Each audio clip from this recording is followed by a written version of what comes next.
இயேசு உங்களை நேசிக்கிறார். பிரியமானவர்களே, இந்த நாளில் ஆண்டவர் நம்மளோடு பேசும்படியாய் வேதத்திலிருந்து 2 வசனங்களை கூட வாசித்து ஆண்டவர் நம்மளோடு பேசுகிற, நமக்கு கற்றுக் கொடுக்கக்கூடிய காரியத்தை பார்ப்போம். அது ரோமர் புஸ்தகம் 8வது அதிகாரம் 15வது வசனம் 16வது வசனம் இப்படியாக சொல்லுகிறது. அந்தபடியே திரும்பவும் பயப்படுகிறதற்கு நீங்கள் அடிமைத்தனத்தின் ஆவியை பெறாமல் அப்பா பிதாவே என்று கூப்பிட பண்ணுகிற புத்திர சுவிகாரத்தின் ஆவியை பெற்றீர்கள். நாம் தேவனுடைய பிள்ளைகளாய் இருக்கிறோம் என்று ஆவியானவர் தாமே தம்முடைய ஆவியினோட கூட சாட்சி கொடுத்திருக்கிறார். பிரியமானவர்களே, கர்த்தருடைய பிள்ளைகளாய், விசுவாசத்தின் பிள்ளைகளாய் இருக்கிற நாம், ஆண்டவர் சொல்கிறார், திரும்பவும் பயப்படுவதற்கு நீங்கள் அடிமைத்தனத்தின் ஆவியை பெறாமல். மனுஷ வாழ்க்கையில ஒரு பயமான ஒரு சூழ்நிலை கடந்து வருகிறது என்றால் அப்ப நம்ம நிதானிக்க வேண்டிய ஒரு காரியம் உண்டு. ஆவிக்குரிய ஒரு மனிதனுக்கு ஒரு பயம் வருகிறது என்றால், என்னுடைய ஆவிக்குரிய வாழ்க்கையில நான் சற்று குறைவுபட்டவனாய் காணப்படுகிறேன் என்பதை புரிந்து கொள்ள வேண்டும். மீண்டுமாய் ஏன் பயப்படுகிறீர்கள்? ஒரு பய உணர்வு, ஒரு திகில் உணர்வு, ஒரு இருளை போன்ற ஒரு காரியம் நமக்கு தோன்றுகிறது என்றால், ஆண்டவர் சொல்றார், நான் உன்னை என்ன செஞ்சுட்டேன்? அப்பா பிதாவே என்று கூப்பிடக்கூடிய புத்திர சுவிகாரத்தின் ஆவியை தந்து விட்டார். வானத்தையும் பூமியை படைத்த அண்ட சராசரங்களை சிருஷ்டித்த அவருடைய பிள்ளைகள் என்ற அந்த புத்திர சுவிகாரத்தின் ஆவியை நமக்கு தந்திருக்கிறாரா? அப்ப ஏன் பயப்படுறீங்க அப்படின்னாரு.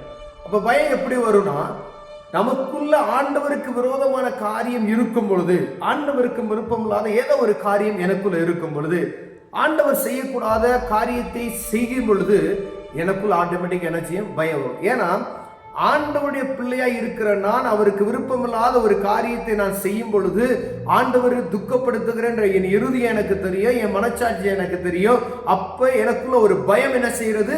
ஆட்கொள்ளுகிறது. பிரியமானவர்களே, ஆனா ஆண்டவர் சொல்லுகிறார், திரும்பவும் நீ ஏன் பயப்படுற? அப்ப நீ பயப்படாத, ஏன்னா நான் உடைய பிள்ளை, அப்பா பிதாவே என்று கூப்பிடக்கூடிய புத்திர சுவிகாரத்தை உனக்கு தந்துட்டேன் அப்படின்னு சொல்றாரு.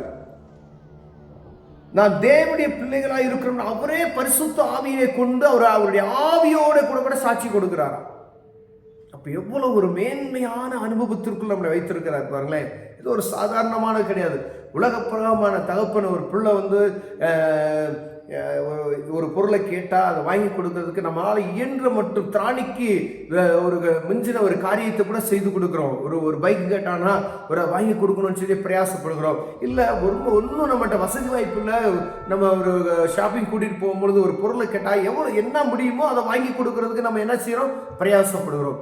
அப்ப இந்த உலகத்தில் இருக்கக்கூடிய மாம்சமாகிய நாம் நம்முடைய பிள்ளைகளுக்கு எதையாவது செய்யணும் அப்படின்னு சொல்லி நம்ம எப்படி செஞ்சிடணும் அப்படின்ற ஒரு ஏக்கம் நமக்குள்ள இருக்கும் பொழுது, நான் பரமபிதாயா உலகத்தையே படைத்தேன், என்னுடைய சாயலை ஒன்று நான் படைச்சிருக்கேன், நீ உனக்கு வேணுன்றது எனக்கு தெரியாதா? நீ ஏன் பயப்படுற? சகலமும் அவர் கரத்தில் இருக்கிறது. ஆனால் அவருக்கு கீழ்ப்படிந்து நடக்கும் பொழுது, வீட்டில் பாருங்களேன், பிள்ளைய கீழ்ப்படிச்சா என்ன செய்வீங்க? அதை பூரா நம்ம அந்த பிள்ளைக்கு இதை செய்தியா, நீ படிச்சிருக்கியா, அதை வாங்கி தரேன், இந்த காரியத்தை நீ செஞ்சியா, உனக்கு நான் இந்த காரியத்தை செய்யறேன் அப்படின்னு சொல்லுவோம்.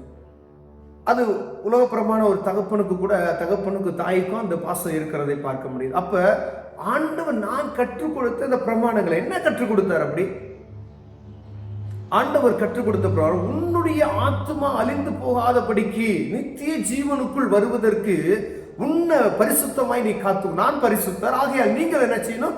பரிசுத்தமாய் இருங்க. இது பாவம், இந்த பாவத்தை நீ செய்யாத, நன்மையை செய்யி. அவர் கற்றுக் கொடுத்த பிரமாணங்கள் பாரு, இயேசு கிறிஸ்து கற்றுக் கொடுத்த பிரமாணம் பாருங்க. அன்பு உன்கிட்ட நீ எப்படி அன்பு செலுத்த, அதே மாதிரி பிறனிட்டு நீ அன்பு செலுத்து. ஒருத்தன் ஒரு கண்ணத்தை அரைஞ்சா நீ என்ன செய்ய? மறுக்கணத்தை காமி. நம்ம தகப்பன் எவ்வளவு அன்பான தகப்பன் பாருங்களேன். யார்கிட்ட போய் சண்டைலாம் போடாத, அதெல்லாம் பண்ணாத, விட்டுரு, அப்படிதான் அப்படின்னு சொல்லிட்டாரு. உன்ட 2 ட்ரெஸ் இருந்துச்சுன்னா ஒன்ன கொடு, இல்லை அதை கேட்கிறவன்ட்டு இல்லைன்னு சொல்லாத, உன்னால இயன்றதை கொடு அப்படின்னு சொல்றாரு. அப்ப அவர் கற்றுக் கொடுத்த பிரமாணங்கள், நீ பாவம் இந்த காரியத்தை செய்யாத. அவர் பாவத்தை மன்னிக்கிறவராய் இருக்கிறார், பாவத்தை செய்யாதவர் இருக்கிறார். ஒரு ஸ்திரியை பார்க்கிறார், விபச்சாரத்துல கையுமையுமாய் பிடிக்கப்பட்ட ஒரு ஸ்திரியை கொண்டு வராங்க இஸ்ரவேல் ஜனங்கள். யூதர்கள் என்ன செய்வாங்க, அவங்க முறைமைப்படி கல்லெறிந்து கொள்வார்கள். அவர்கள்லாம் வந்தது இயேசு கிறிஸ்து கிட்ட வந்து நிற்கும் பொழுது அவர் என்ன செய்யறாரு, நான் உன்னை தண்டிக்கல போ அப்படின்னு சொல்லி அருமையா ஒரு வார்த்தை, நான் உன் பாவத்தை மன்னிச்சிட்டேன், இனி என்ன செய்யாத, பாவம் செய்யாத அப்படின்னு சொன்னார். உனக்கு இதுவரைக்கும் நீ தெரியாது, நீ இப்ப நீ தெரிஞ்சுக்கிட்ட, இனி நீ பாவம் செய்யாதே அப்படின்னு சொல்லி அருமையாய் ஒரு காரியத்தை சொல்லி அனுப்புகிறார். ஒருவேளை ஆண்டவராய் இயேசு கிறிஸ்துவை அறியாத ஜனங்களாய் இருக்கிற யாரா இருந்தாலும் சரி, ஒருவேளை நான் கிறிஸ்தவன் என்று சொல்லிக் கொண்டு இருக்கிற நம்மும் இயேசுவை அறியாதபடி இருப்போமே, ஆனால் அவர் சர்வ வல்லமையுள்ள தேவன், அப்பா பிதாவை என்று கூப்பிடக்கூடிய புத்திர சுவிகாரத்தின் ஆவியை உங்களுக்கு தந்திருக்கிறார், ஒரு உயிரை தந்திருக்கிறார். அதை நாம் மனதார பெற்றுக்கொள்ளும் பொழுது அவருடைய பிள்ளைகளாய் நாம் மாறுகிறோம் பிரியமானவர்கள். அப்பொழுது உங்களுக்கு பயம் வருதா அப்படின்னு பார்க்கணும். பயம் வராது. ஏன்னா அவருடைய பிள்ளைகள் என்ற அந்த மனச்ச நமக்கு உள்ளத்தின் ஆழத்துல, நான் என் தகப்பன, நான் என்னை வழிநடத்துகிறவர் அவர் அப்படின்ற ஒரு வைராக்கியம் உங்களுக்குள்ள இருக்கும் பொழுது எந்த பயம் வராது. ஒரு இவ்வளோ பணம் தேவை, பயப்படாது, ஆண்டவர் அற்புதம் செய்வார்.